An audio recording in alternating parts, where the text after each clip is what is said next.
Papatuloy po natin ang ating series na Maniwala Tayo, mga katotohanan na magpapabago sa ating buhay. Sapagkat ang katotohanan na magpapabago sa atin ay katotohanan ng ating pinaniniwalaan. Kaya kailangan maniwala tayo. Amen po. At ang title po ng aking message ngayon ay Paghahari sa Buhay sa Pamamagitan ni Kristo. Alam po ba ninyo na meron po tayong babasahing verse na ito po ay lagi natin naririnig. Parang halos ito na lagi ang nababanggit sa atin. Pero hindi naman natin tunay na nakikita ang paano ba nag-a-apply sa buhay ko, paano ba yan paano ko ba mararamdaman yan, yung mga katotohanan na yan? O baka naman hindi natin masyadong napag-uukunan ng pansin upang intindihin. Alam niyo po, ano pong verse ito? Ito po yung pangako ng assurance. Pangako o assurance o guarantee ng tagumpay ng isang believers. Kung ikaw daw po isang mananampalataya, ay siguradong tagumpay mo.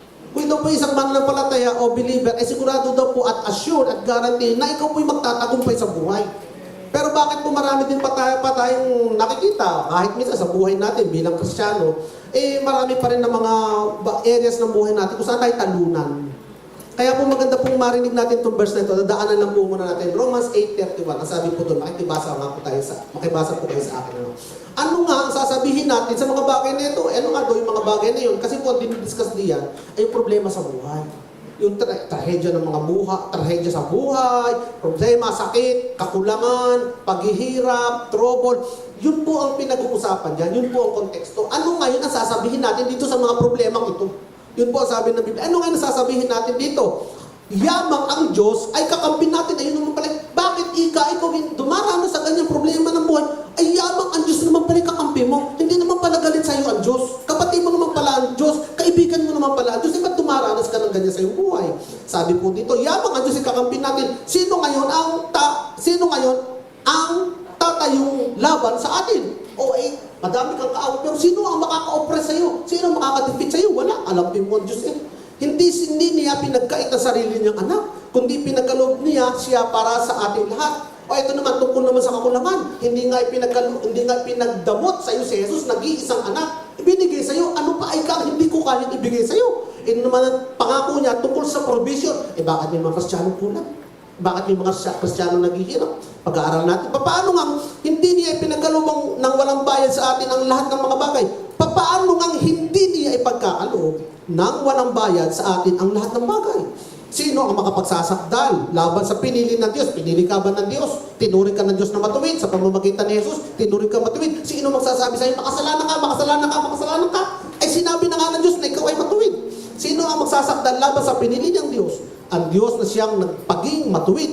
Sino ang magbibigay hatol? Si Kristo na nga ang namatay. Ngunit, higit dito, siya ang bumangong muli na ngayon ay nasa dakong kanan ng Diyos at namamagitan para sa atin. Kita nyo, may tagapamagitan pa tayo. Ano ngayon?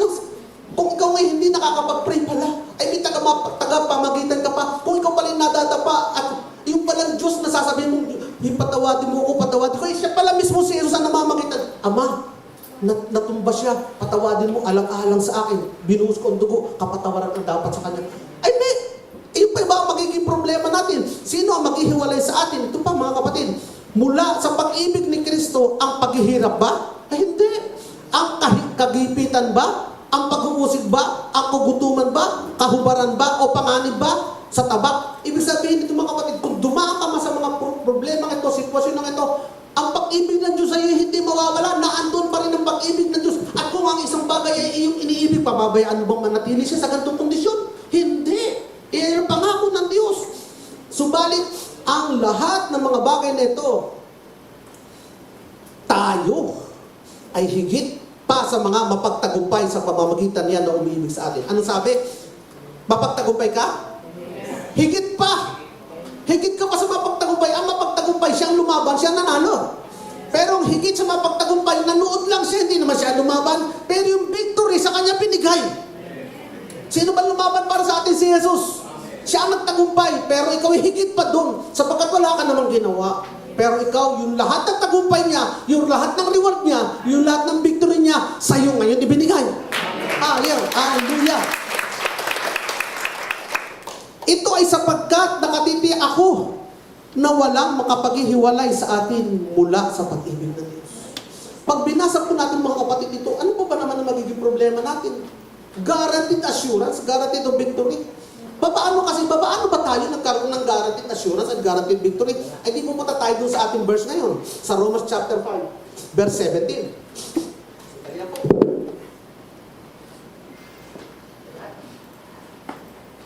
Ilabas ko na yung guaranteed victory na. Sabi ng Romans chapter 5 verse 17, sa pamamagitan ng pagsuway ng isang tao, naghari ang kamatayan. Sino ba yun? Si Adan.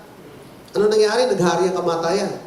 Ngunit sa pamamagitan din ng isang tao, si Jesucristo, ang mga taong pinagpala ng sagana at itinuring na matuwid ng Diyos ay maghahari sa buhay.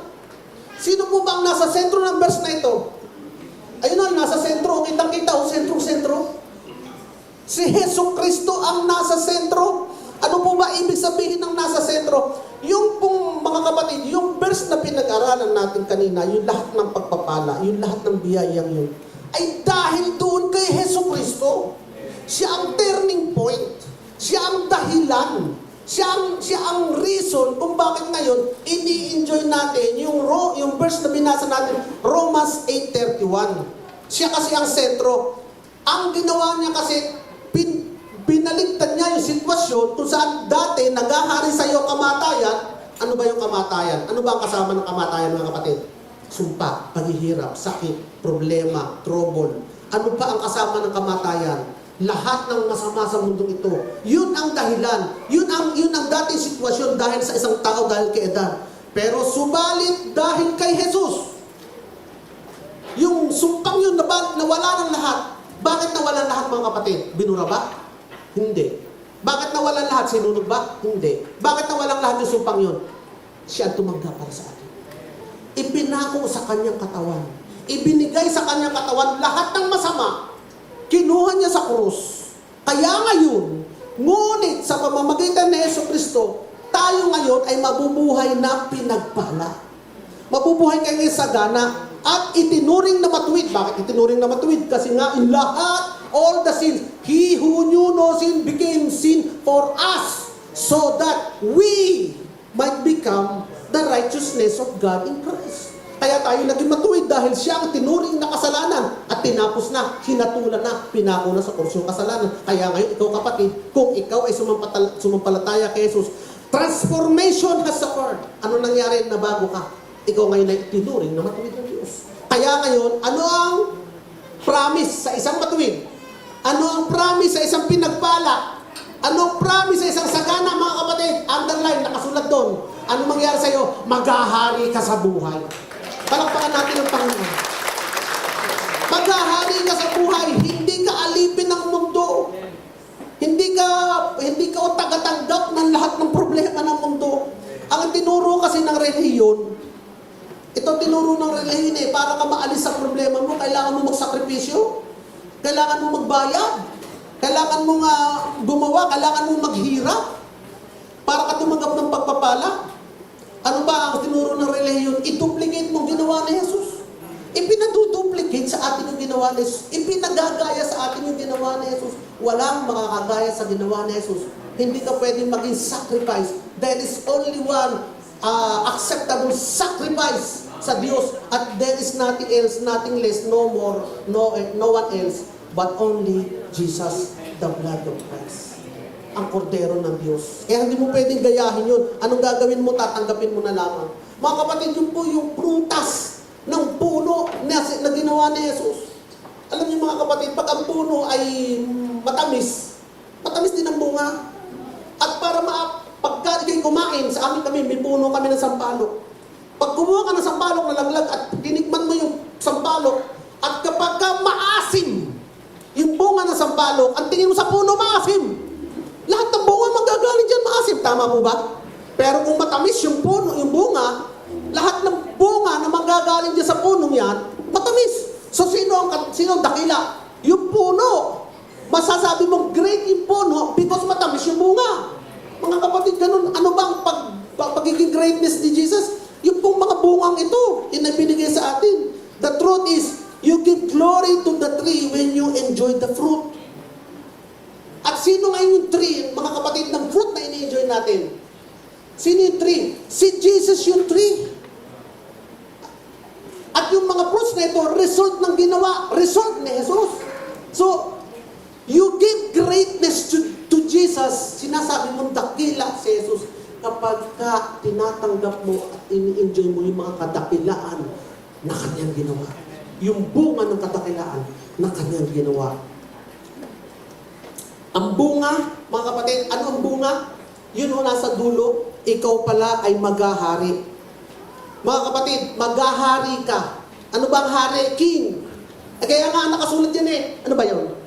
King. Ano ba? King of Kings. Kung hari mo si Jesus, ikaw ay hari din. Kasi nakasulat doon, King of Kings. Hari ng mga hari. Kaya ikaw pala ay hari. Sabihin nyo nga sa katabi mo, ikaw pala ay hari. Para kang hari. Ipaminig nun, ano? Para kang hari. Ikaw pala ay hari. Bakit? Kasi sabi doon sa talata, maghahari tayo sa buhay. Tayo pala ngayon, mga kapatid, ay hari. Amen? Ano ba ang hari, kapatid? Ang hari ay may paghahari. Tama? May otoridad. May kapangyarihan. May dominion. Ano ang ginagawa ng hari? Nagdidecree. Nag-aalaw. Nagbabawal. Nagtatakda. Nagsasabi. Nag-uutos. Hindi tinatapak-tapakan ng mundo. Hindi tagatanggap ng problema ng mundo. Ikaw ang maghahari, ikaw ang mamamahala sa buhay, mga kapatid. Napakalino dyan, maghahari ka sa buhay. So, ang ganda pala ng balita ng katotohanan ito, mga kapatid. Tanong, bakit kaya nagtitiis sa ilalim ng problema tayo dito sa mundo? Tumaas lamang ang gasolina, parang na tayo pinagsakluban ng langit at lupa. Nakikipila na doon sa pagkahaba-habang pila para lang magpagasolina. Bakit? Bukas magtataas ang gasolina. Makatipid man labang kahit pa paano. Nagtitiis pumila ng pagkahaba-haba. Ganun ba ang buhay ng hari, mga kapatid? Hindi. Pag-aaralan natin, mga kapatid. Kaya, ang hari ba ay kung ano na lang dumating sa buhay, tinatanggap? Ang hari ba, pag may sakit, tatanggapin na lamang ang sakit? Ang kahirapan, tatanggapin na lamang. Ang kamalasan, tatanggapin na lamang. At sasabihin, alam mo kapatid, that is God's mysterious will. Yun ang will kasi ni Lord para sa akin eh. Mga kapatid, mali. Kasi ang tinuro sa atin ng relihiyon, tinuruan tayong magtiis. Magtiis. Magtiis. Hindi ka tinuruan magtagumpay.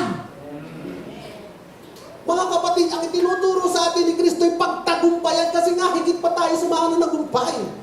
Mga kapatid, pero tinuturo sa atin ang salita ng Diyos, tayo ay nilikhang maghari sa buhay sa pamamagitan ni Jesus. Huwag natin kakalimutan sa pamamagitan ni Jesus. Kaya hindi ka powerless, kapatid. Hindi ka at the mercy sa awa na lamang ng circumstances. Meron kang dominion. At this is the time we learn how to use it. Amen? So are you ready for this message? Yes. Hindi pa pala nagsisimula ang message. The truth, mga kapatid, that will set you free is yung the truth that you believe. Itong revelation na ito changes everything. And once you see it, mga kapatid, you will never accept defeat the same way again. Ang sabi na iba, para naman too good to be true. Ganyan ba ang buhay Kristiyan? Para naman hindi dapat yata tayo magpakahirap din, magpagaltin. Dapat magbasang din tayo ng cross. Parang napakasarap naman ang buhay. Parang napaka-good news naman, yung good news na yan. Alam niyo mga kapatid, meron ako pinapanood sa YouTube, yung Rodan Brothers. Sila ay nangangatok sa pintuan ng mga bahay. Tapos, pagka nakausap nila may-ari, sasabihin lang, kami po ay gagawin namin libre. Papaltan namin yung inyong alero. Aayusin namin ng libre. Alam po ba ninyo, mga kapatid, sa 50 kanilang pinatok na bahay, isa lang nagbubuo, isa lang ang tumatanggap. Bakit? Yung iba nire-reject ka? Di namin kailangan. Kailangan nila, pero ayaw nila. Bakit? Nagdududa sila. Ayaw nila. Ang iba ka tumatawag pa ng pulis eh. May napupulis pa. Eh, nag-o-open lang naman ang libre. Hindi, ayaw namin. Pero pag yung mga tumatanggap, alam niyo kung ano, pagkatapos silang gawin, di tuwan-tuwa yung mga tumanggap, salamat naman, na-repair ang aking alero. Pero meron pa po kami, hindi pa kami tapos, papaltan na rin namin ang bubong ninyo. Pero hindi pa po kami tapos, pipintahan na rin namin ang dingding ninyo. Ay di yung mga tumanggap, anong ginagawa? Ay di pasalamat na pasalamat. Kung maaari lamang, pinipilit magbayad, ayaw naman tanggapin ng brothers, ng Rodan brothers. So, ginagawa na lamang, ay di sila nagiging, I will be your friends forever. Ipagtatahin ko kayo ng mga pillowcase. I will follow your Facebook account. I will always like your YouTube. Itong pagkain, etc., etc. Because they know that this tao, itong tao ito, dakila ang ginawa sa kanila. Because they believe and they receive. Ganun din tayo mga kapatid, sometimes, kaya wala tayong nararamdaman na, ano ka naman itong mga biyahe ito? Because we do not believe. Samantala kung tatanggapin mo talaga pala totoo itong Panginoon, you will believe, then you will experience. And when you experience, sasabihin mo lang sa Lord, salamat po Panginoon, napakabuti mo, napakadakila mo. Wala naman akong maibabayad sa iyo. Ang iba pipilitin babayad ako kahit pa paano, Lord, ako ay maglilingkod, ako ay patuloy na mag-serve. Pero hindi yun ang kailangan ng Panginoon. Ang kailangan ng Panginoon ay tanggapin mo kung anong binibigay niya sa iyo. At patasalamatan mo siya at bigyan siya ng papuri. Amen. Hallelujah. Mga kapatid, balikan natin ang kasaysayan. Bakit ba nawala yung paghahari pala, mga kapatid? From Genesis chapter 1, verse 26 to 28. Pagkatapos, sinabi ng Diyos, likhain natin ang tao ayon sa ating wangis. Sila ang mamamahala. Sabihin nyo nga, mamamahala. Mamamahala. Doon sa ibang translation, sila ang maghahari. They will have dominion. They will rule over. Sa lahat ng uri ng hayop. Mga lumalangoy, lumilipad, lumalakad, at gumagapang. Ayan. Magpakarami kayo para mangalat ang mga lahi ninyo. At, ulitin na naman natin ito mga kapatid, mamamahala sa buong mundo, mga kapatid. Tagapamahala ka ng buong mundo. Tingnan nyo mga kapatid, paulit-ulit na sinasabi yung mamamahala. Ibig sabihin nun, may kapangyarihan, may paghaharian, may dominion, may isasabyo, may irurun, mga kapatid. God created humanity in this manner, mga kapatid. Authority over creation. Itong original na role natin, itong original na pagkakalikha sa atin, hindi not to be controlled by kung ano man ang sitwasyon ng mundo, but we supposed to be to rule over, ang mamahala, ang maghari sa mga sitwasyon. Katulad ni Adan, nung panahon ni Adan, siya na mahala, siya naghari. Ang mga hayop, hindi niya problema kung paano kakainin itong mga hayop na ito. Ang mga halaman, ang mga bunga, sa kanya na lamang, doon na lang at his face na kinukuha niya at kinakain niya. Hindi siya nagpapakahirap, mga kapatid. Walang sakit si Adan. Si Eva, walang sakit. Hindi siya nagkaroon ng sakit. Hindi siya nagkaroon ng kakulangan kahit hubad siya. Hindi siya na problema sa damit, mga kapatid, dahil wala siyang kakulangan. Wala siyang kinatatakutan, mga kapatid. Walang kaguluhan sa mundong yun, mga kapatid. Adam was ruling doon sa posisyon niya ng dominion at authority. Kaya lang, bumagsak ang Adan. Came the fall, mga kapatid. At anong nangyari? Dahil kay Satanas, nadaya si Adan, nag-rebel si Adan, gumawa ng hindi pinagagawa ng Diyos. Anong nangyari? Parang isunuko ngayon ni Adan yung otoridad kay Satanas. Nakuha ngayon, nanakaw ngayon ni Satanas yung otoridad na binigay kay Adan. Supposed to be, kung hindi nagkasala si Adan, you also have that authority now. Pero nakuha ni Satanas, mga kapatid. Nadaya. Kaya, hinan over in essence ni Adan yung authority kay Satanas. At simula nga nun, kaya nga binasa natin kanina, Romans chapter 5, dahil sa isang tao, naghari ang kamatayan. Ibig sabihin, isinurrender authority. Yung paghahari mo sa buhay, isinurrender kay Satanas. So anong ginawa ni Satanas? Ginawang alipin ngayon ng tao. Sakit, karamdaman, paghihirap, ginawang alipin ngayon ng mga tao. Kaya nagkaroon ng kamatayan, mga kapatid. Kaya nga, ang iba lagi, kung may Diyos, ba't ganitong buhay ko? Eh bakit mo sisisihin ng Diyos?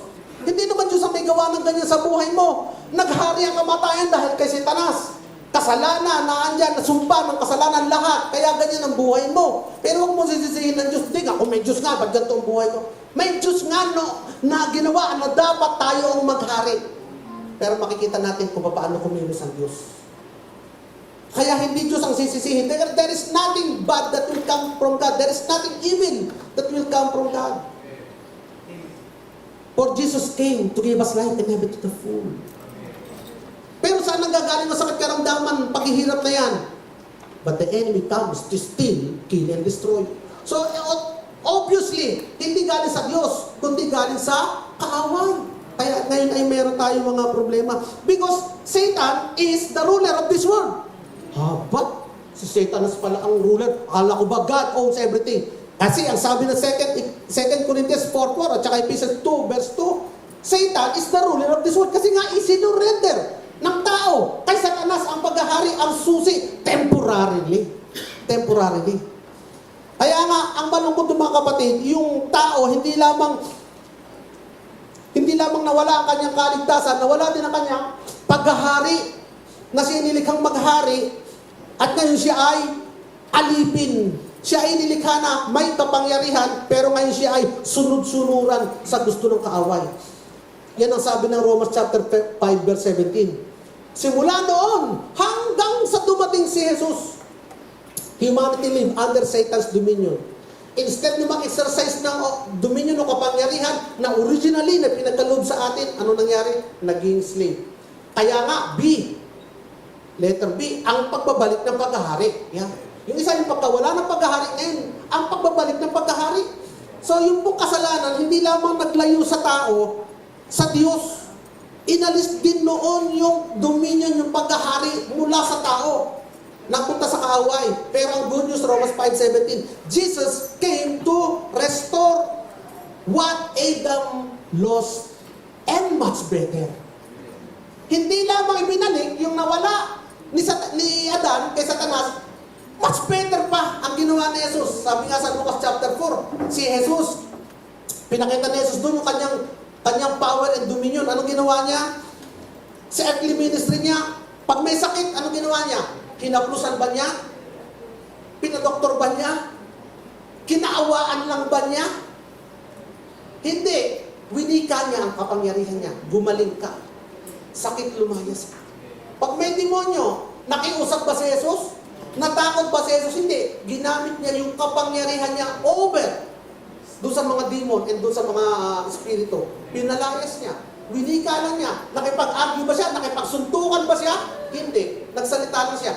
That is an example, a portrait of rulership. Paghahari, walang magawa yung mga demonyo kundi sumunod. Sa kakulangan, na problema ba si Jesus? Naghanap ba si Jesus? Bakit tayo kukuha? Hindi. Sinabi lang niya, nagpasalamat lang siya sa Diyos. At yung 5,000 na makain. Na problema ba siya? Kung saan kukuha? Hindi. Ginamit niya yung dominion, yung kanyang autoridad over doon sa sitwasyon, mga kapatid. At yun, mga kapatid, ang demonstration at illustration ng dominion na paghahari na meron dapat tayo.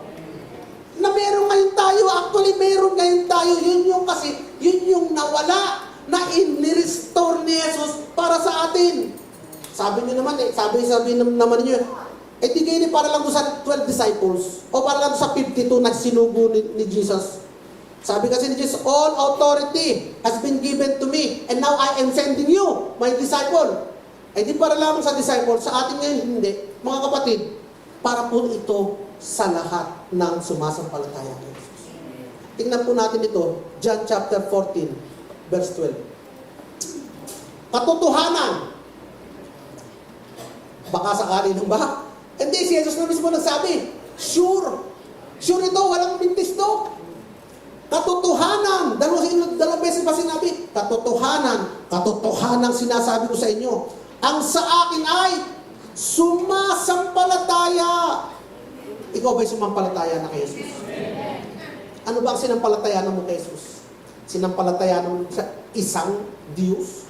Sinampalatayanan mo na ba siya isa sa mga paraan? Sinampalatayanan mo na ba siya sa... Siguro naman wala masama kung magdadagdag ng Jesus sa dami ko ng santo sa bahay. Hindi. Sumampalataya ka kay Jesus na siya ang iyong kaligtasan. Na ang kaligtasan mo ay nagbubuhat hindi sa iyong gawa, kundi sa pananampalataya kay Jesus na gumawa ng lahat, nagbayad ng lahat upang ngayon ikaw ay magkaroon ng kapatawaran. Sinasampalatayanan mo ba? Pinaniniwala ba sa tanang tagapagligtas? Kung ikaw ay sumasampalataya, kapatid, para sa iyo ito. Sabihin mo nga, para sa akin ito. Palakpakan niya natin ang Panginoon.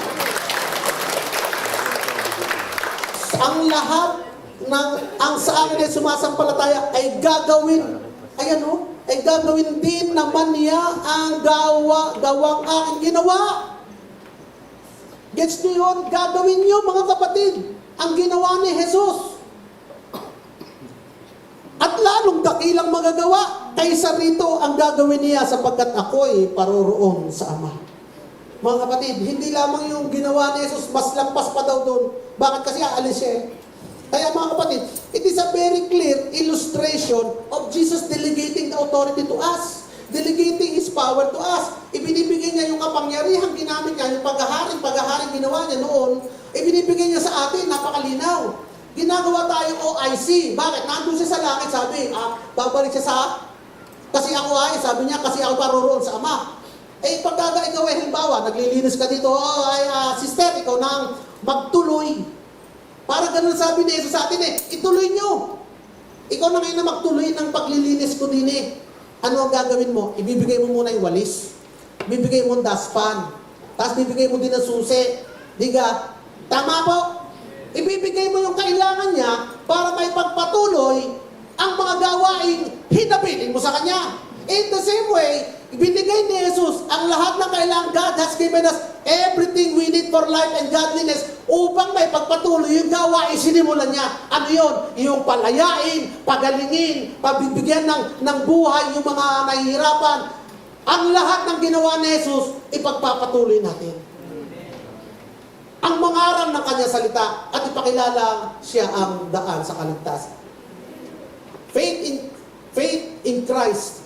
We are saved by grace alone, through faith alone, in Christ alone. Yun yung mensaheng ating daladala. At kung yung mensaheng daladala natin, kasunod noon ang mga gawa ng himala, gawa ng ginawa ni Jesus na gagawin din natin. Eh ngayon, ang tanong mga kapatid, naniniwala ba tayo? Yes, kung naniniwala tayo, bakit hindi nalalakaran ng iba ng ganitong sitwasyon? Kasi hindi nila naiintindihan, number one, ano ang nangyari sa salvation. They don't understand what happened at salvation. Noong salvation, mga kapatid, ang salvation ay hindi lamang forgiveness of sin and then pupunta ka na sa langit, mga kapatid. Totoo ito. Pero mas madami pa dito. Complete ito. Kaya nga ikaw ay complete. Salvation is restoration. Ano ang inirestore? Yung nawala kay Adan. Ano ang inirestore ngayon na meron tayo yung dominion, yung paghahari. Nung ikaw yung naging born again, kaya nga sabi ng Colossians chapter 1 verse 13, inligtas niya tayo mula sa kapangyarihan ng kadiliman at nilipat tayo sa kaharian na nagmamahal niyang anak. From darkness into the kingdom of light. Dati nasa kadiliman ka, yung buhay mo ay kaya nga madilim puro problema. Ganyan lang naman talaga sa mundong ito.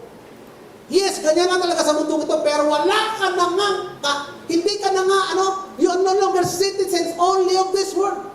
Kung ikaw ay nandito lang, tama, tatanggapin mo lang. Kasi yun na talaga normal na nangyayari sa mundo, sa tao, sa mundong ito. But the difference na meron ka ngayon, you have been transferred from the kingdom of darkness into the kingdom of light. Hindi ka na lang taga-mundong ito. Ikaw ay taga-langit. Ikaw ay taga-bagalangit doon sa may pamamili. Ikaw ay taga-langit, kapatid. Ang citizenship mo ay sa kaharian ng Diyos.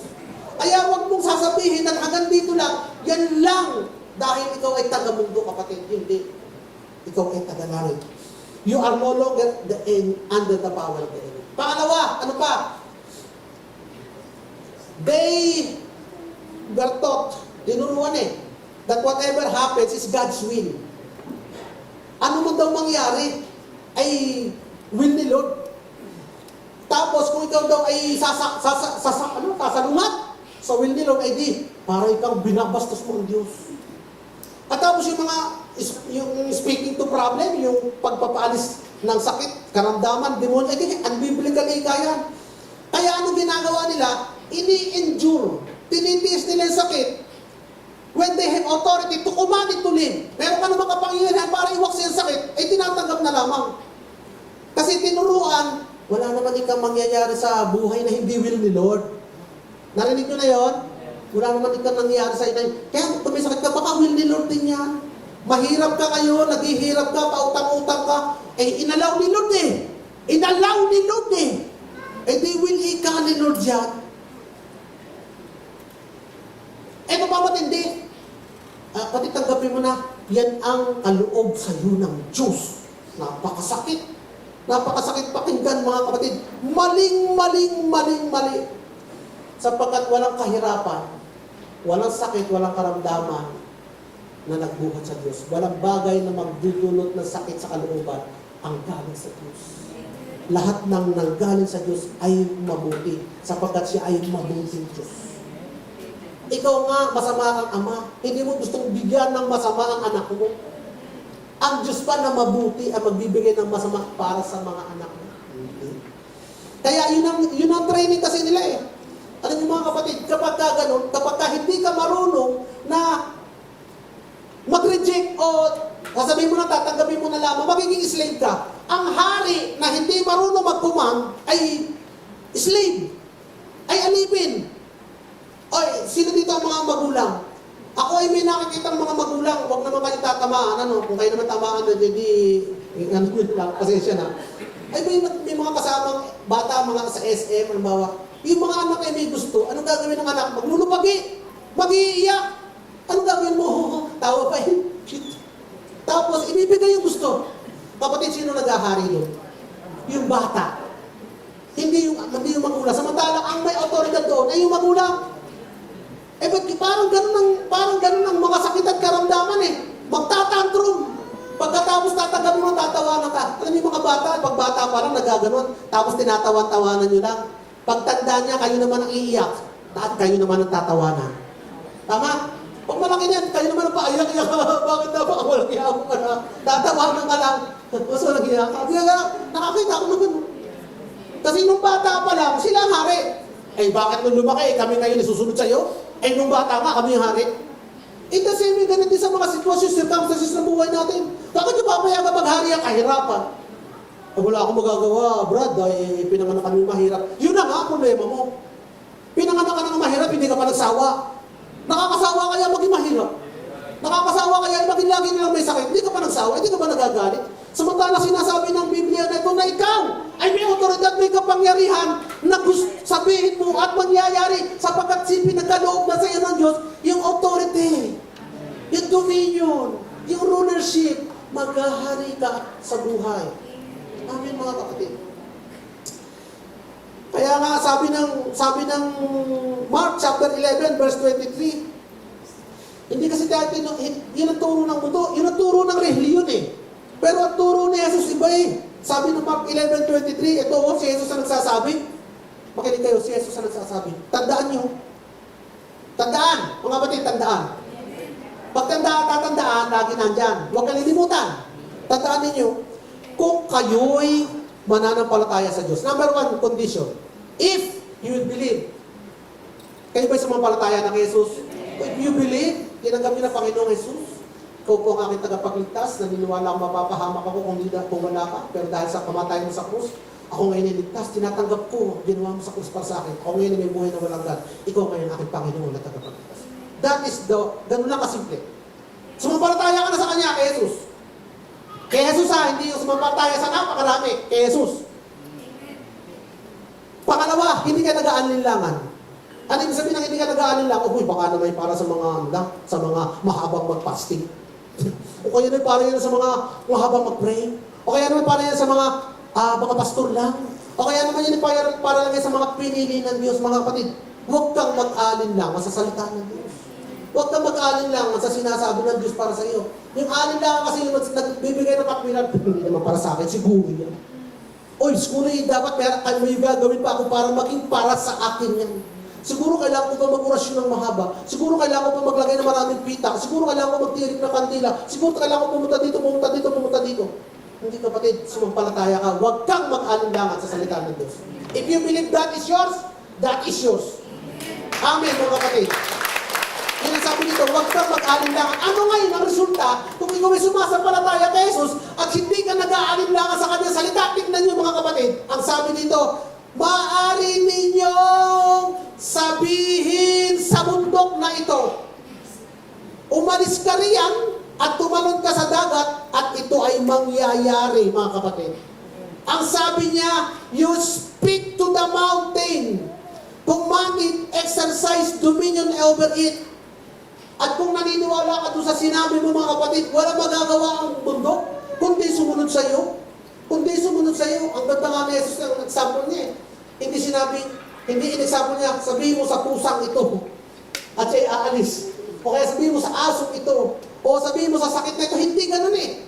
Sabihin mo sa bundok, mga kapatid. Nakakita ka na ng bundok na tumalon. Wala pa. Nakakita ka na ng bundok na gumalaw. Wala pa. Pero ang illustration ni Jesus ay bundok. Bakit kaya bundok ang ginamit? Bakit kaya hula? Ito ang isang katibayan na walang imposible sa Diyos. Posible ba ang bundok? Alabakan niyo natin ang bundok. Posible ba na ang bundok ay lumakad? Sa bota? Imposible! Pero posible ba na sakit ay gumaling? Posible! Posible ba sa Diyos na tumunod sa dagat? Imposible! Pero posible ba na kayo mahirap pero bigla kang pinrovide ni Lord ng kayamanan? Posible! Ikaw ay may problema, matapos ang problema mo, posible. Kaya sabi ni Lord, kung yung imposible ay susunod sa iyo, yung pa kayang posible ang hindi mangyari para sa iyo. Amen. May sakit ka, sabihin mo. Ayan mga kapatid, napakalinaw na illustration. Napakagaling ni Lord gumawa ng illustration. Pangalawa mga kapatid, hindi niya sinabi, you pray about the mountain. Ang iba kasi puro, pray about the mountain. Lord, ano bang laking bundok ito? Maawa ka sa akin. Hindi mo ba kami mahal, Lord? Maawa ka naman kung may tenga ka. Yan ang panalangin ng iba. Pray about the mountain. Pero ang sabi dito, you speak directly to the mountain. Speak directly to the mountain. Hindi ko ngayon sinasabi na huwag na kayo mag-pray. Hindi po mga kapatid. Hindi yun ang sinasabi ko.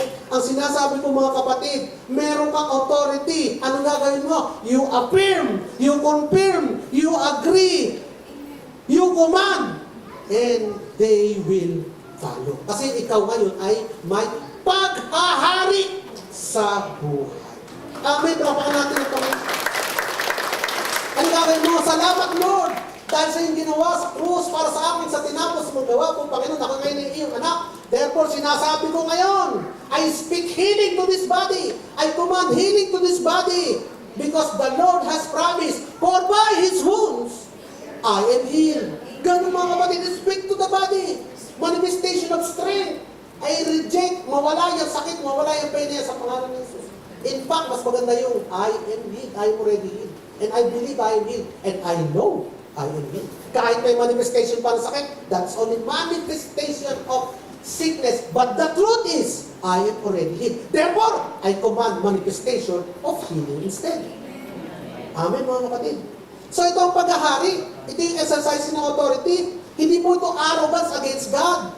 Ito po yung faith. Faith po ang tawag dito mga kapatid. It is believing that the authority Jesus gave you is real and you are acting on it. Mga kapatid. Patatlo, Christian don't understand how authority works. Hindi niya alam kung paano kumikilos ang authority. Ang akala nila is authority about being loud. Kailangan na, mas malakas ang sigaw! Hindi na.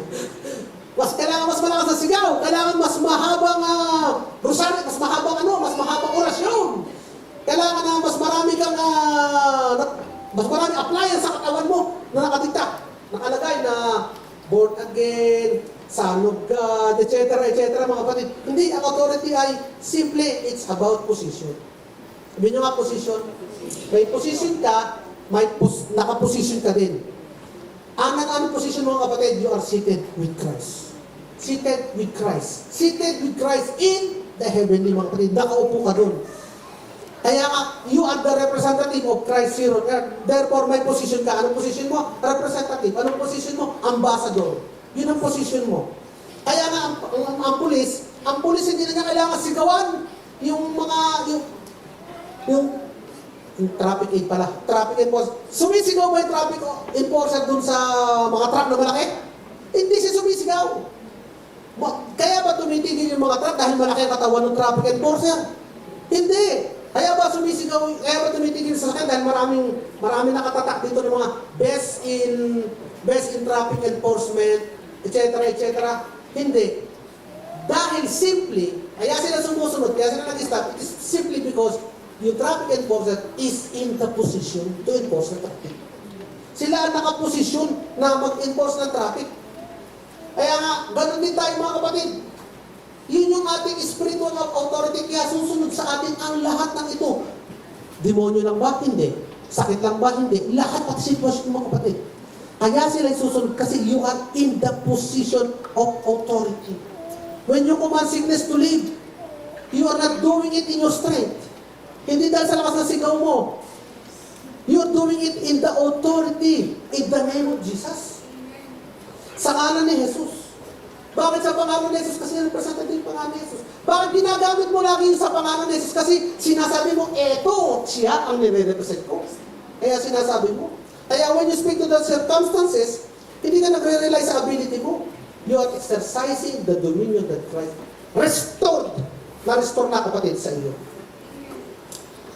Kaya nga, sa mga spiritual realms, nagre-respond. Ito, hindi dahil malakas ka.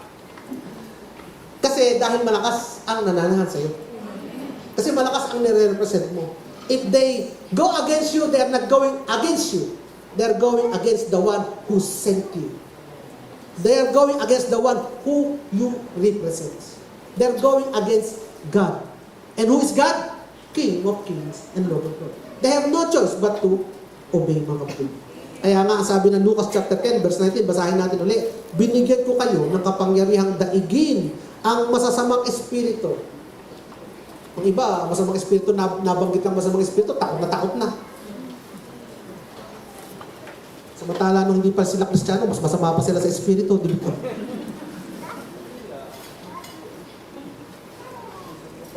Saan tayo? Masamang espiritu at ang lahat ng kapangyarihan ng kaaway natin si Satanas at anumang walang makapipinsala sa inyo. Hindi tayo binigyan ng power over partial, kundi full power over the enemy. Hindi some, kundi all. At yung authority na yon ay para sa ating lahat ng mananampalataya. Ano ibig sabihin ng lahat? Kasama din yung sickness. Kasama ba ni Satanas yung sickness? Yes, lahat ng kasama ni Satanas. You have power over it. Tandaan niyo mga kapatid. Sakit. Lahat, paghihirap, kaguluhan sa buhay, sumpa, kamalasan. Yan din kasama ni Satanas. At sabi dito, all power. Ano power? Above. All. Pag sinabi ko, lahat ng dala-dala ni Satanas, may kapangyarihan ka over it. At yung authority mga kapatid, must be exercised. Hindi ito automatic. Kailangan kang mag-command. Kailangan kang magsalita. You have to act in faith. Doon sa authority na binigay ni Jesus para sa iyo. Kasi dumating si Jesus, yung bang mga demonyo na naninirahan doon sa tao na possess ng unclean spirit doon sa libingan, ay automatic nag-leave. Hindi. Sinabihan mo na sila ni Jesus, punta kayo doon sa mga baboy. Yung bang, ano pa mga example? Yung bang may sakit, automatic yun na nga, basta kailangan si Jesus nagsalita muna. And remember Christ, at ito tatandaan niyo mga kapatid, baka naman hindi ko kaya. Pagka sinabi mo baka mo hindi ko kaya, ay hindi mo talaga kaya. Kasi nga, you believe. Why? Because hindi ka lang nag-iisa. Apat kayo. Paano naging apat? You have the Father, you have the Son, you have the Holy Spirit that resides in you. Kaya apat kayo. Kaya when you face all of this power of the enemy, huwag ka matatakot sapagkat apat kayo, hindi ka nag-iisa. At ang kasama mo ay majority. Amen mga kapatid. Palakpakan natin ang Panginoon. So let's get practical. Yan, maging practical na tayo. How do you actually exercise dominion over sa circumstances? Unang-una, kailangan alam mo kung anong what belongs to you. Alam mo dapat. Hindi ka pwede mag-exercise ng authority o kapangyarihan over something na hindi mo naman alam na ikaw pala may kapangyarihan over. Kaya ang question dito, at ang tanong lagi dito, is it God's will? Is it God's will? Alam mo mga kapatid, napakasimple ng tanong dito. If it is included in what Jesus paid, Kung hindi kasama sa binayaran ni Jesus, it is God's will. Lagi mga kapatid, kung kasama sa binayaran ni Jesus, expect the result. God's will ito. So, kailangan mo, mga kapatid, mag-aral ng salita at alamin ko ano yung kasamang binayaran ni Jesus.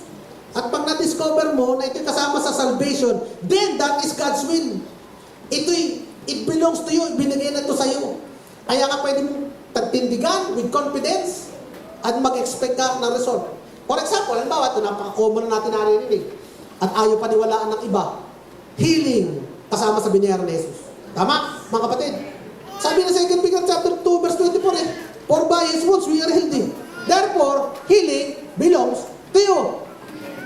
Tatanungin mo ba si Lord, Lord, is it your God's will to heal me? If it is God's will, I will be healed. No. Pag sinabi mo yun, that is doubt. Kasi kasama na ito sa binayaran ni Jesus, kunin mo na lang at tayuan ang otoridad na binigay sa iyo. Ang sabi nga doon eh, past tense pa nga eh. Hindi nga, you will be healed eh. By His wounds, you will be healed. No. By His wounds, you were healed. Oh, di kunin mo na yung katotohanan, pinagaling ka na. So when sickness attacks your body, hindi ka magmamakaawa sa Diyos na pagalingin ka? Ano? Hindi ka magmamakaawa sa Diyos na pagalingin ka? You don't say, it is God's will, heal me. If it's your will, Lord, heal me. No. You command, you speak to the sickness. You command it to live in Jesus' name. And you are not hoping para pagalingin ka ng Diyos, mga kapatid. You know that He has already healed you. And it shall come to pass. Provision, mga kapatid. Sabi ng iba, tama na kapatid, merong mahirap, merong mayaman. Oo, sa lumang buhay, sa buhay sa ilalim ng kadiliman, pero pinag-aralan natin, ikaw ay mayaman. Jesus is our abundant life. Ngayon, huwag laging pera lang ang titingnan. Kung ikaw ay hindi nagkukulang, at ang lahat ng pangangailangan mo na susustain, at ikaw ay may kagalakan, may kapanatagan, may contentment sa puso, you are already rich. Sabi nga ng Philippians chapter 4 verse 19, but my God shall supply all your need according to your riches in glory by Christ Jesus. His riches in glory by Christ riches. Your riches is not dependent on the economic situation. Your riches always is categorized under the grace and riches of God. Ang Diyos ay mayaman. So, ang kayamanan mo hindi nakabase sa kayamanan ng mundo, kundi sa biyaya at kayamanan ng Diyos. So, pag ikaw ay kulang, hindi ka magpapanik.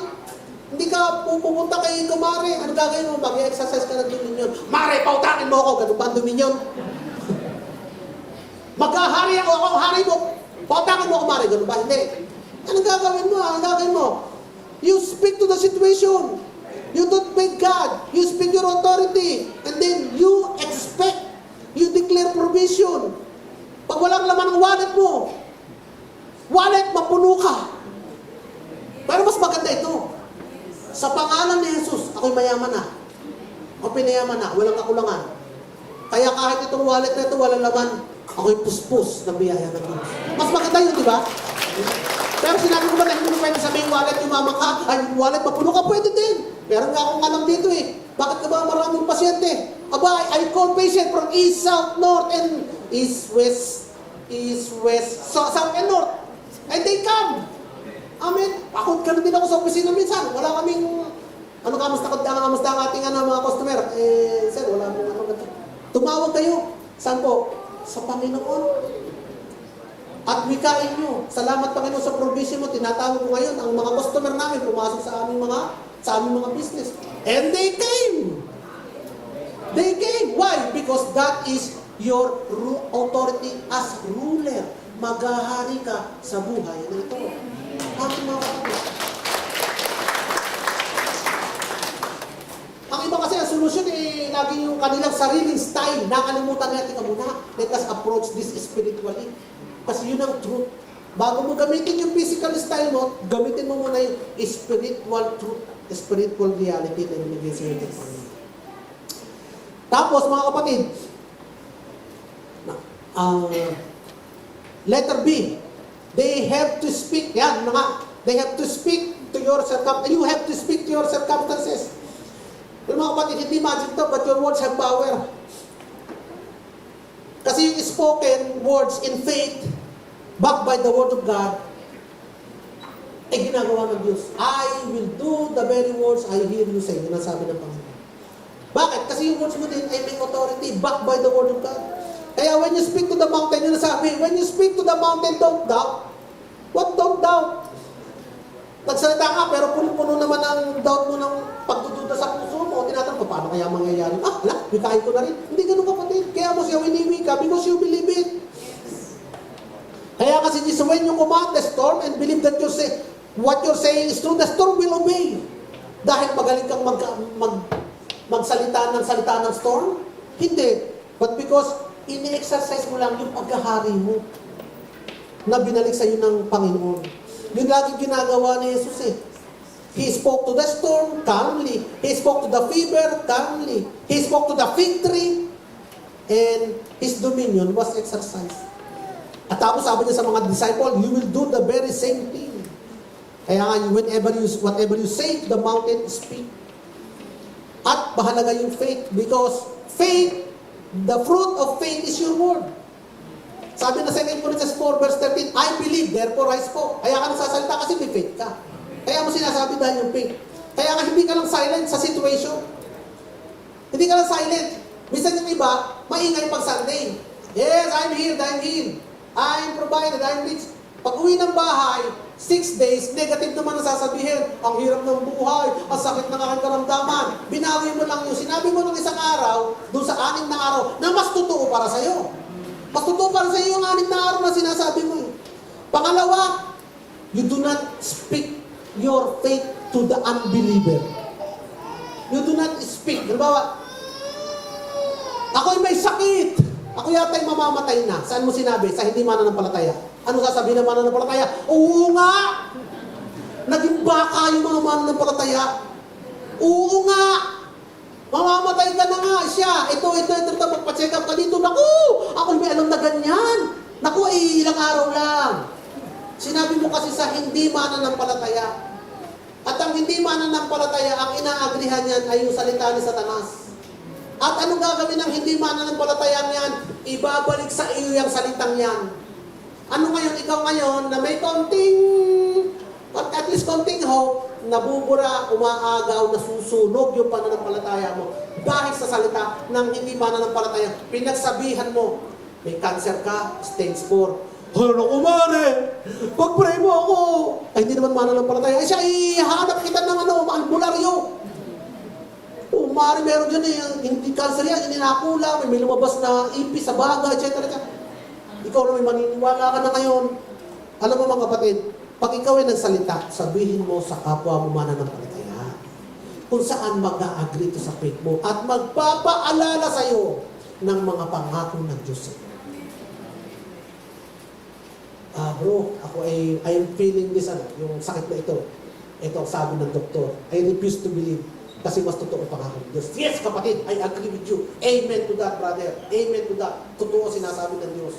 Ikaw ay pinagaling niya sa kanang karamdaman. We agree with God. Mas marami kayo nag-agree. Sabi niya, two or more agree. In whatever you pray for, it shall be done to you. Kaya kung mag-share ka ng problema mo, kanino mo share? Sa mananampalataya, to agree with you, to agree with your faith. And to speak to you. To speak to you sila din. Sila mangungusap sa iyo. Pinagaling ka na, kapatid.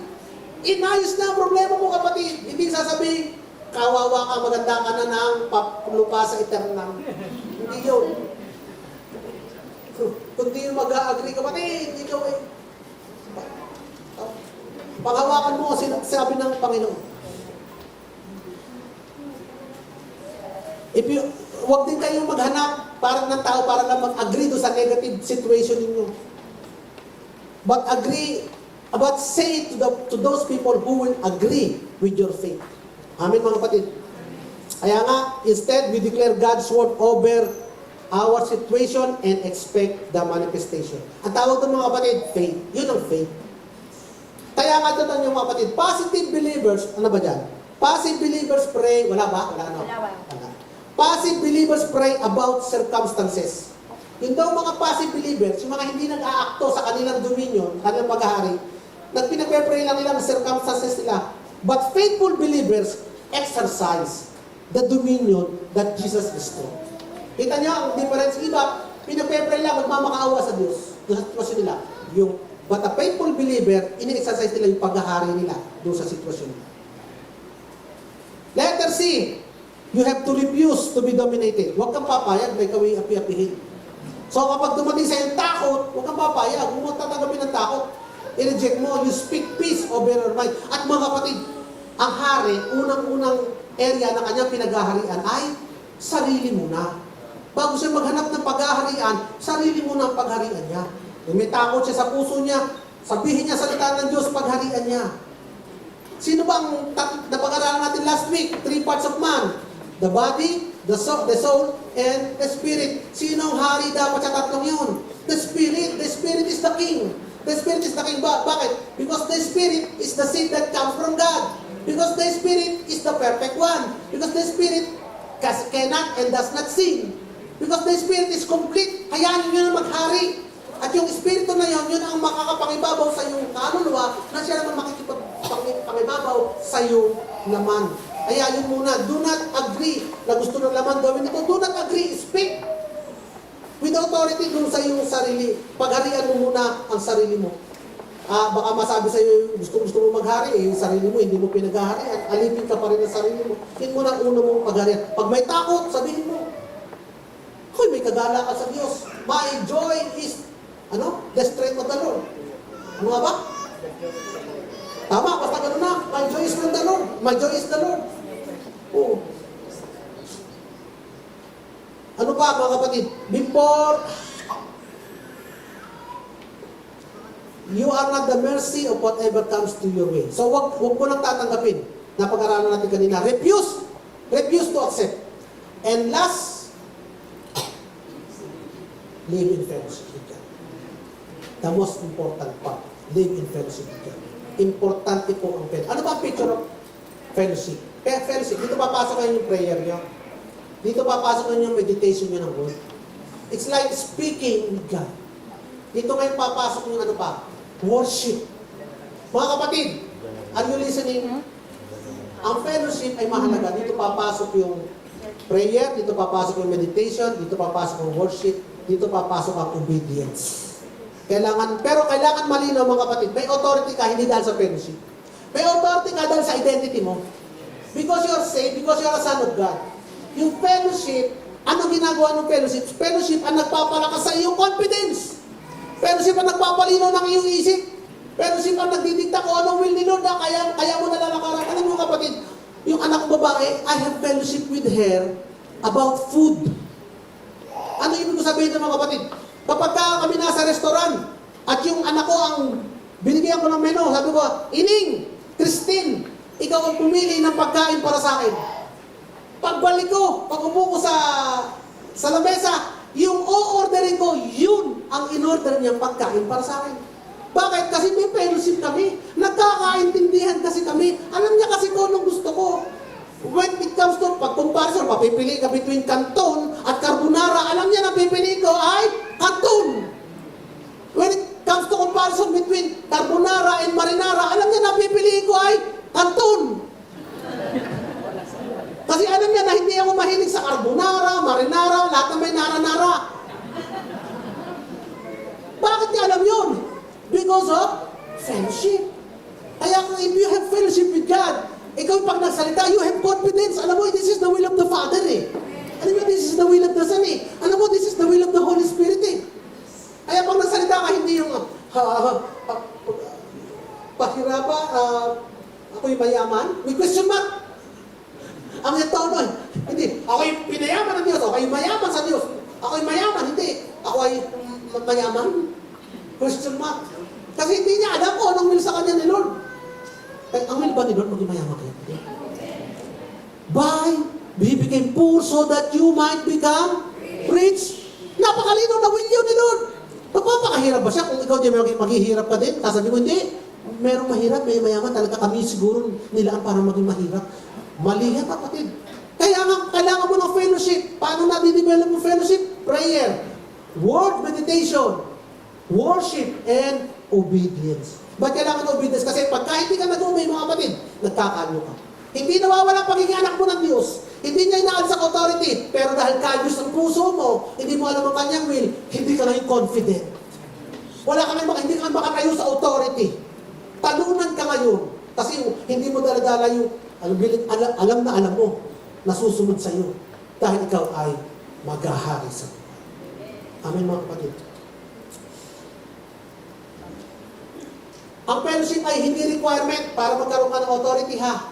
Ito ay daan para maranasan at mag-function ka ng maayos sa authority na meron ka na kay Kristo. Sa kapangyarihan na meron ka na kay Kristo. Ano ngayon? May mga objective ngayon sa mga katuruan ito. Ito, ang mga objection dito yung mga passive people. But, hindi ba inalaw ni Lord ang trouble, trials, o yung pagsubok to teach us? Yan lagi ang objection. Di ba sadyang inaalaw ni Lord yung trouble, trials, to teach us? Kaya ano sabi nila? Kaya si Lord ang laging sinisisi? Yes! May dinaanan kang trial, troubles. Pero hindi ito intended ni Lord na mag-dominate sa iyo sa buhay mo. Instead, ang intention ni Lord ay ikaw ang mag-dominate over din sa trials, troubles, and testing na ito. Kaya nga, ang problema, sinusolusyonan. Ang pagsubok, pinagtatagumpayan. Tandaan niyo mga kapatid, ang problema, sinusolusyonan. Ang pagsubok, pinagtatagumpayan. At ang intention ng Diyos sa atin ay mag-rule over them. Basahin natin ito, James chapter 1, verse 2 na ginagamit nila. Sabi dito, my brethren, counted all joy when ye fall into diverse temptation, knowing this, the trying of your faith worth patience. Kita mo si Lord na nagbigay para magkaroon ka ng patience. Abay, basahin niyo muna mga kapatid. Ano bang nakalasulat doon? Fall. When you fall into temptation, when you fall into someone's trap, when you fall into the trap, ano ba yung fall? Coming from the word peripepto. Anong peripepto? To fall, to encounter. From dalawang word, from peri and pipto. To fall into something that is around. Naandyan lang yan. Kapatid, pag pumunta ka sa bukid namin at nakapantalong ka, kahit anong gawin mong pag-iingat, pag alis mo doon, ang pantalon mo punong-puno ng tingloy, at tawag namin, yung maliliit na may tinik-tinik. Tingloy, kahit anong gawin mo, because it is all around you. At dahil ba meron ka nun, paglabas mo sa bukid iyak, sabi tingloy. Sasakay ka ba sa sasakyan? Sasabihin mo, madami kasing tingloy tamo sasakyan natin, puno-puno. Hindi. Pag alis mo doon, aalsin mo yung mga tingloy na yon. Ang sakit doon. Tapos ngayon, isisiksik mo sa mga batong ng kasama mo. Dito sa mga ganito. Hindi mo kayo. O kaya ibabato mo sa likod nila. Kasi ganyan ang gawa namin ng bata. Ganyan talaga yun. Pero yun ang ibig sabihin ng kapatid, that is trouble, it is all around. Pero hindi mo iuwi yun. Pagtatagumpayan mo yun. Yun ang purpose doon. Palagpakan nga natin ang Panginoon. At ano ba sinabi doon? Temptation. Yun ang sinabi doon Ang word na temptation from peirazo. Putting to prove by experiment or by experience. Ibig sabihin mga kapatid, there is something to be proven by this. Ang ibig sabihin ng temptation, there is something to be proven out of this. Out of this, there is a proof, there is a truth that will come out. Ano yun mga kapatid? Ang testing, meron ako kapatid dyan, meron ako, ayan.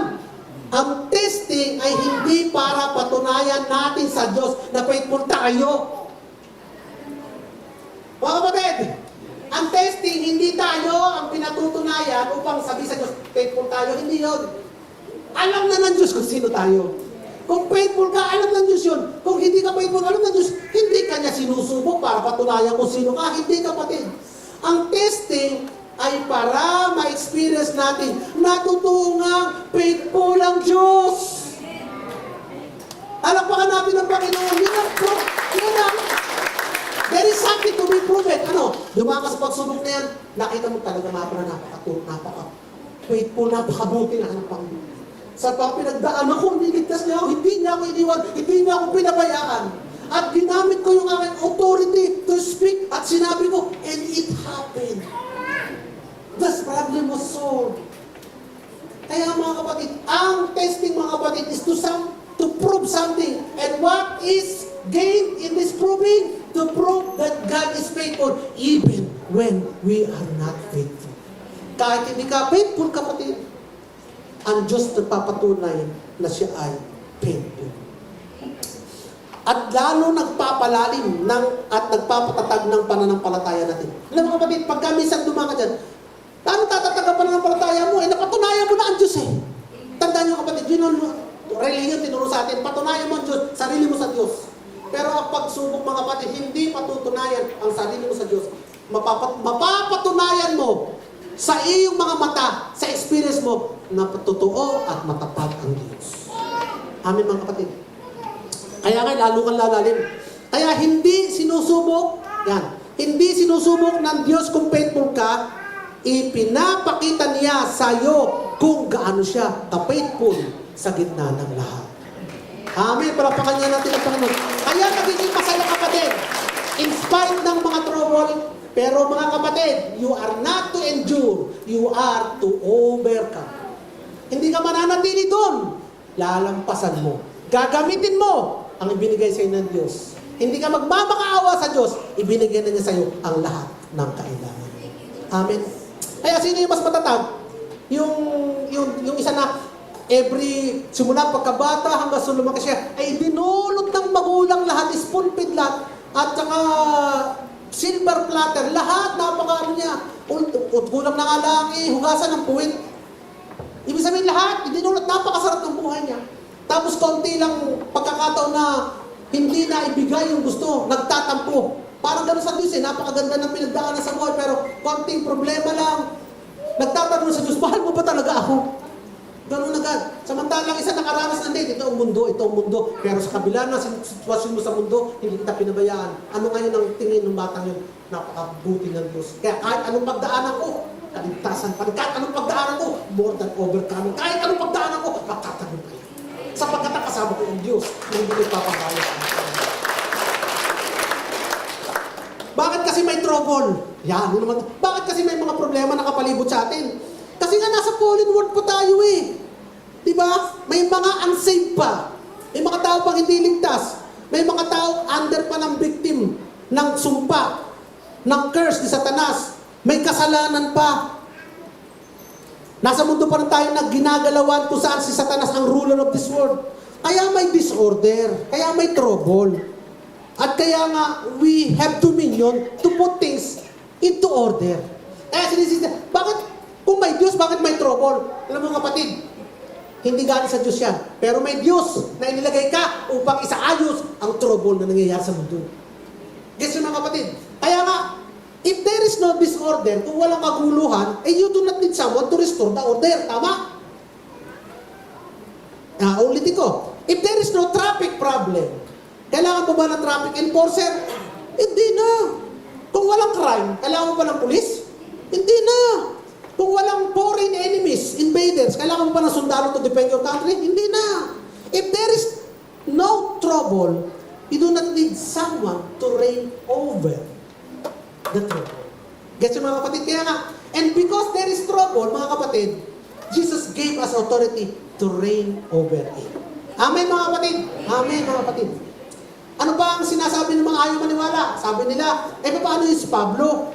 Paano si Pablo? Yung paano thorn in the flesh niya? Di ba, sabi ni Lord sa kanya, I know. Aba, at di ba yung sakit niya, hindi pinagaling ng Diyos? At sasabihin, no. Ba, hindi, basahin natin to.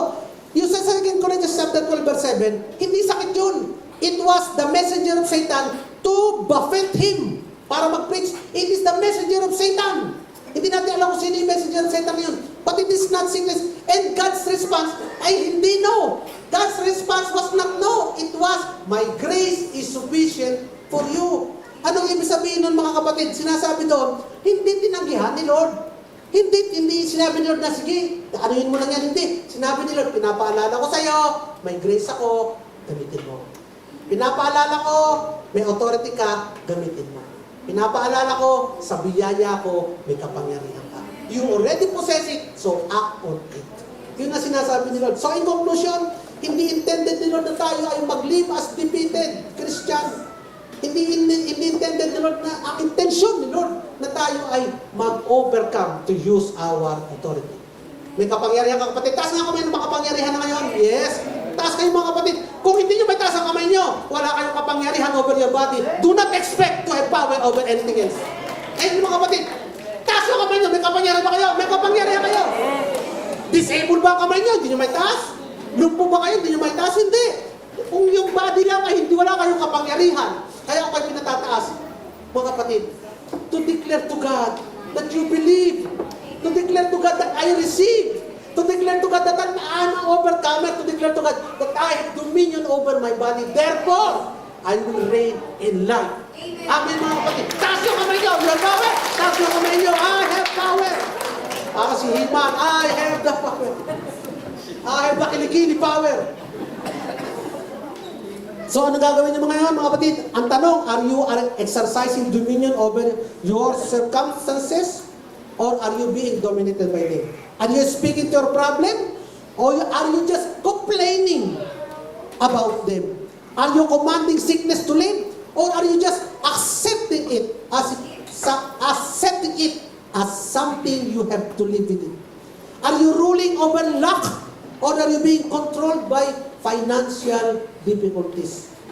So stop accepting defeat. Stop tolerating bondage. Stop living under the circumstances that Christ gave you authority to rule over. You have dominion. Exercise it. Amen mga kapatid. But there is one thing. Ito sabihin ko lang. But this is not part of my preaching. Sabihin ko lang. There is one thing that can instantly cancel your authority. There is one thing. There is one prayer that can instantly cancel your authority. Ano yun? There is one mindset that can give back to Satan what Christ has given to you. Ang prayer na ito ay, laging pinay-pray natin. Sabi natin, ito ay a humble prayer. They think this is submitting to God. The prayer that cancels authority. Lord, if it is your will. But that is for a different message. Iiwanan ko kayo sa question na yun. Oh? Ano mo mga kapatid? Sabi nga natin, lahat ng binayaran ni Jesus para sa atin ay already His will. Pero sinabi ni Jesus, Lord, Father, if it's thy will. Mga kapatid, hindi sinasabi ni Jesus na ayaw niya. Kundi sinasabi doon ni Jesus na let His will happen because this is the only way. But that is for a different preaching kasi it's already beyond my realm of duration. Amen mga kapatid. So most Christian, ito ang takeaway natin for this message. Ano takeaway natin? Kay Kristo, hindi tayo pinanganak muli para maging alipin. Pinanganak ka na bang muli? Kung tinanggap mo si Jesus bilang Panginoon tagapagligtas, namatay ang luma mong makasalanang pagkatao at pinanganak ka ng muli. Sa ano? Sa Espiritu. Ang nilalang na galing sa Diyos, nagmula sa Diyos, puspos ng katotohanan at kabanalan. Ikaw na yun kapatid. Ipinanganak ka ng muli. Hindi tayo pinanganak muli para maging alipin. So kapatid, hindi ka na alipin. Sabi mo nga sa sarili mo, hindi ako alipin. Kundi para maghari. Habang namumuhay tayo sa ano? Sa otoridad, sa dominion, sa paghari na ibinigay ng ating hari ni Jesus para sa atin. So we are king because we worship the King of Kings. And the authority that comes from the King of Kings has been delegated and given to us. So now we live above sa mundong ito. Kung saan kumikilos ang problema, sakit, karamdaman, paghihirap, sumpa, kabalasan, kadiliman, kamatayan, lahat ng masama. We are above them. We command them. We restrain them. We bind them. We rebuke them. We reject them. We rule over them. In Jesus' name. Amen. Amen. Hallelujah. Oh, hallelujah, Lord. Puri ka aming Diyos, aming Hari. Salamat po, Panginoon, sa umaga ito, sa iyong mensahe po, Panginoon, na nagpapaalala sa amin ng iyong bunga, ng iyong paghihirap sa krus. Pinag-ugatan ito, Lord God, from the very beginning that you love us. At in-execute mo ang lahat ng ito when you died on the cross for us, O Panginoon. At ang bunga nito po, Panginoon, na kami ay kasama mo rin, naghahari po, Panginoon. Kung ikaw, kapatid, ay narinito at hindi pa kilala si Jesus, ikaw na nanonood ngayon, nais ng Diyos na maghari ka din kasama niya. Ayaw niya na ikaw ay maging alipin ng kadiliman, alipin ng mundo, alipin ng problema. Bagkus ang nais ng Diyos ay maghari ka kasama niya. Simple lang, ang gusto niya ngayon ay maligtas ka, ma-restore ang relationship mo sa pamamagitan ng pagtanggap sa Kanya bilang Panginoon tagapagligtas. Inaanyayahan kita sa maikling panalangin ng pagtanggap. Panginoon Yesus, ako po isang makasalanan na mapapahamak, alipin ni Satanas, mamamatay sa impyerno nang wala ka. Subalit salamat sa iyo. Ikaw na tunay na Diyos ay naging tao, nabuhay ng walang kasalanan, naghirapan on your way to the cross, at ibinuhos mo ang iyong dugo, binigay mo yung buhay upang mamatay para sa akin. Nung namatay ka sa krus, kasama mong namatay ang luma kong pagkatao. At binayaran mo din sa pamamagitan ng iyong dugo ang lahat kong mga kasalanan noon, ngayon, at maaari pang ngayon. At dahil diyan, ako ay tinuring mong matuloy. Nung nabuhay ka mula sa mga patay, kasama mo rin nabuhay ang bagong nilalang na ako ngayon na mula sa langit. At mabubuhay ng walang hanggan na kasama mo.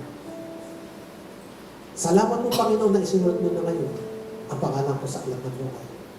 Salamat po na ako ay maghahari sa buhay. Ito ang panalangin sa pangalan mo, Jesus. Amen. Lord, salamat po na kumikilos ka nga po, Panginoon, mightily, miraculously, Panginoon, beyond our comprehension and understanding. Salamat po, Panginoon, na tumanggap sa iyo ngayon ay tunay na ipapakita mo at mamanifest ang ipinangaral na yung mensahe. Salamat po, Panginoon, na hindi siya mabibigo sa pagsampalataya sa iyo at umasa sa lahat ng pangako. Kami din na narinito po, Panginoon, kung pwede namin ilagay ang aming lahat ng concern sa iyong mga pangako at mag-expect po, Panginoon, ng lahat ng pangako. Katuparan ng lahat ng pangako mo. For you said in 2 Corinthians chapter 1, verse 19-20, for no matter how many promises God has made, they are already yes to us in Christ. So the amen is spoken by us to the glory of God. Salamat po, Panginoon, sa buhay namin, makikita ang katagumpayan na ito. At walang resulta ito, kundi ang papuri, pasalamat, pagdakila sa pangalan. Ito ang aming panalangin sa pangalan ng Jesus. Amen. Amen. Nadako po tayo sa pagtirato sa pinagdala.